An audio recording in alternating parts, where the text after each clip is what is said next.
మీ మోకాల నొప్పులకు ఎటువంటి సర్జరీ లేకుండా ఎపియాన్ పెయిన్ క్లినిక్ అందిస్తున్న అత్యాధునిక చికిత్స.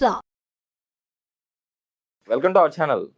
ఈ మధ్య కాలంలో చాలా మంది డైట్ చేసి వెయిట్ లాస్ అవ్వాలని కోరుకుంటా ఉంటారు. డైట్ చేస్తున్నారు, వెయిట్ లాస్ అవుతున్నారు. బట్ ఆ డైట్ మానేయగానే మళ్ళీ వెయిట్ గెయిన్ అవ్వడం స్టార్ట్ అయిపోతుంది. సో ఇలా కాకుండా మనం తింటూనే వెయిట్ లాస్ అవ్వచ్చు. దీంతో పాటు హోమియోపతి మెడిసిన్ తీసుకుంటూ ఈ డైట్ మీరు చెప్పినట్టు, నేను చెప్పినట్టు మీరు చేస్తే కానీ షూర్గా మళ్ళీ పెరగరు, నార్మల్గా వెయిట్ లాస్ అవుతారు అని చెప్పేసి అంటున్నారు.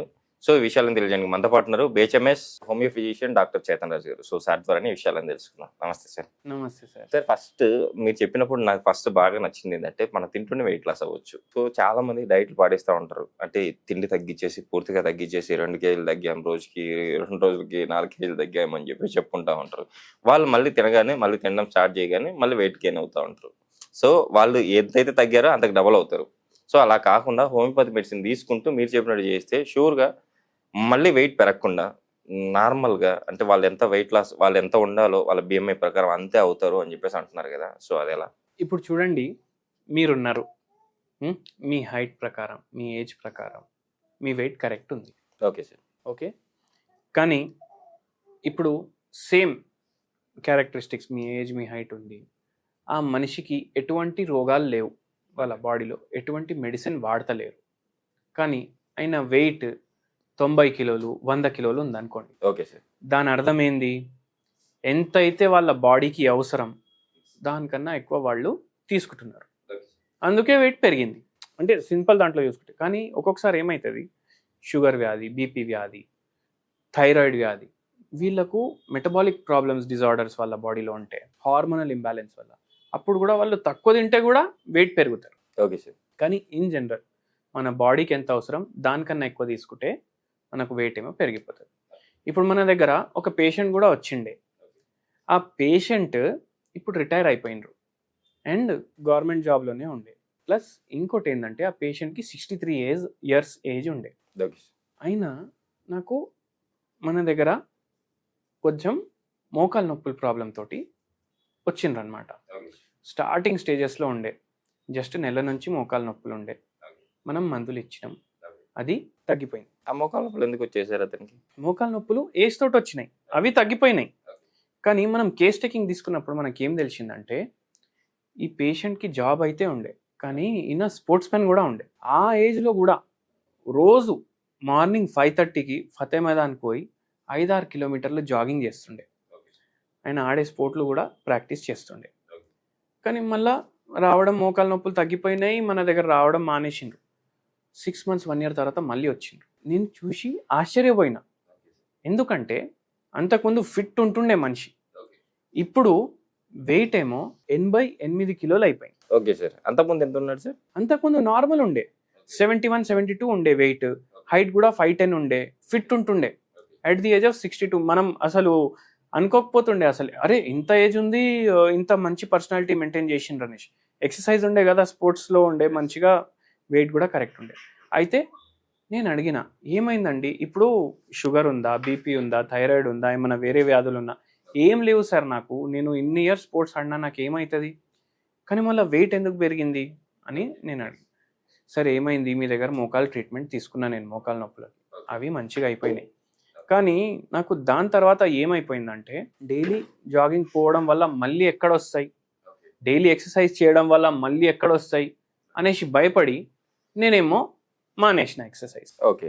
సో ఇప్పుడు మనకు దీంతో ఏం అర్థమైంది చూడండి. ఇప్పుడు జిమ్లకు కూడా పోతారు కొందరు, వెయిట్ లాస్ చేసుకుంటారు, కానీ జిమ్ వదిలేసినాక మళ్ళీ వెయిట్ పెరిగిపోతుంది, వాళ్ళది డబల్ అయిపోతుంది. ఇప్పుడు ఈ పేషెంట్ కూడా ఎక్సర్సైజ్ మానేయడం వల్ల వెయిట్ పెరిగిపోయింది. ఎందుకంటే ఇంతకు ముందు ఎప్పుడైతే ఎక్సర్సైజ్ చేస్తుండే అప్పుడు ఆ డయట్ ఏదైతే తీసుకుంటుండే అది కరెక్ట్ అవుతుండే.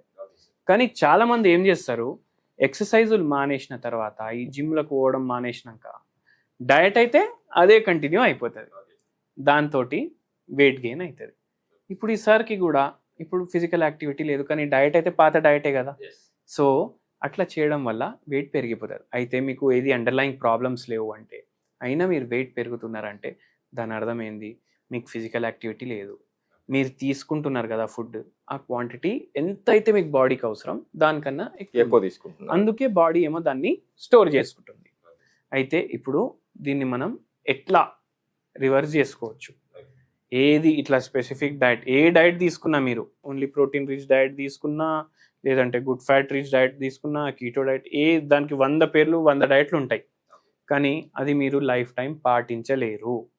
మనం రైస్ లేకుండా 10 రోజులు ఉంటాం, 20 రోజులు ఉంటాం, మహా అంటే 2 నెలలు ఉంటాం. మళ్ళీ 61st డే మనం కంపల్సరీ రైస్ తింటాం.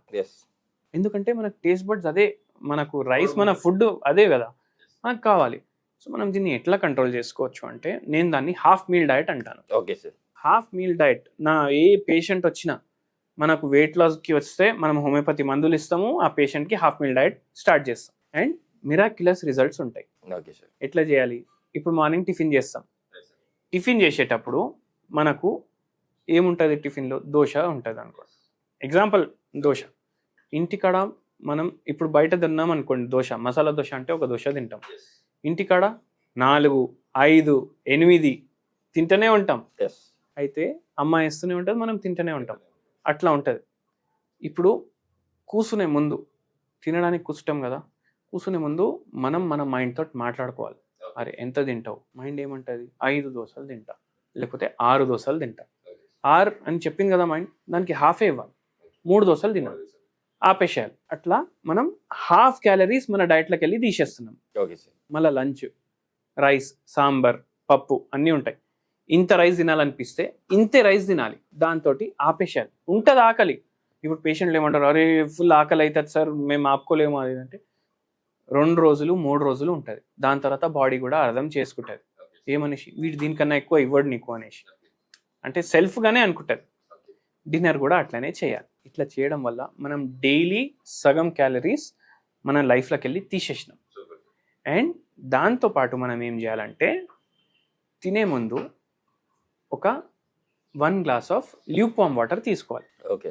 ల్యూక్ వామ్ వాటర్ తీసుకుంటే అది కొద్దిసేపు స్టమక్లో ఉంటుంది కదా, ఇది ఒక బలూన్ లాగా యాక్ట్ చేస్తుంది. మీరు కొద్దిగా తిన్న తర్వాతనే మీకు ఒక సాటియేషన్, ఫుల్నెస్ ఫీలింగ్ కూడా ఇస్తుంది. అట్లా కూడా చేయాలి. టైంకి తినాలి.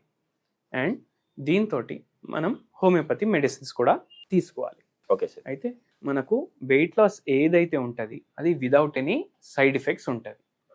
అండ్ వెరీ ఇంపార్టెంట్ ఏంటంటే ఇంకోటి, మన డయట్లో ప్రీబయోటిక్స్, ప్రోబయోటిక్స్, ఫైబర్స్ ఇవి ఎక్కువ ఇంక్లూడ్ చేయాలి. అంటే ఇప్పుడు మనం చపాతీలు తింటున్నాం, మనం చపాతీ క్వాంటిటీ ఎక్కువ పెట్టి కర్రీ క్వాంటిటీ తక్కువ పెట్టొద్దు.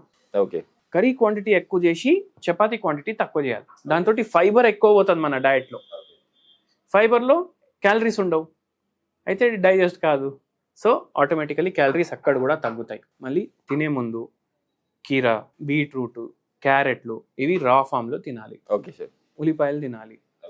దీంతో కూడా ఫైబర్ పోతుంది, వాటర్ ఎక్కువ పోతుంది, దాంట్లో వాటర్ కంటెంట్ ఎక్కువ ఉంటుంది. అండ్ అక్కడ కూడా మనం దాని తర్వాత తింటే కూడా తక్కువ తింటాం. ఇంకోటి, ఈ డయట్ ఫాలో చేస్తూ ఆకలి అయ్యే ముందే మీరు తినేసేయాలి. ఆకలి అయినప్పుడు తినడం కంటే ఆకలి కాకముందే తినేసేయాలి. ఎందుకు? ఆకలి అయిన తర్వాత తింటే ఇంకా కావాలి అనేసి అడుగుతుంది బాడీ. అట్లా చేయొద్దు. సో ఈ పేషెంట్కి మనం ఇట్లనే చేసినాము, హోమియోపతి మెడిసిన్ కూడా ఇచ్చినాము, మళ్ళీ నార్మల్ వెయిట్కి తీసుకొచ్చినాం. నిజంగా సార్, సూపర్ సార్. నిజంగా కంపల్సరీ వెయిట్ లాస్ అవ్వాలనుకున్న వాళ్ళు మీరు చెప్పినట్టు హోమియోపతి మెడిసిన్ తీసుకుంటూ షూర్గా మీరు చెప్పిన హాఫ్ మీల్ డైట్ ఏదైతే ఉందో అది పాటిస్తూ కంపల్సరీ వెయిట్ లాస్ న్యాచురల్గా, నార్మల్గా, హెల్తీగా వెయిట్ లాస్ అవుతారని చెప్పి ఆశిద్దాం సార్. Thank you.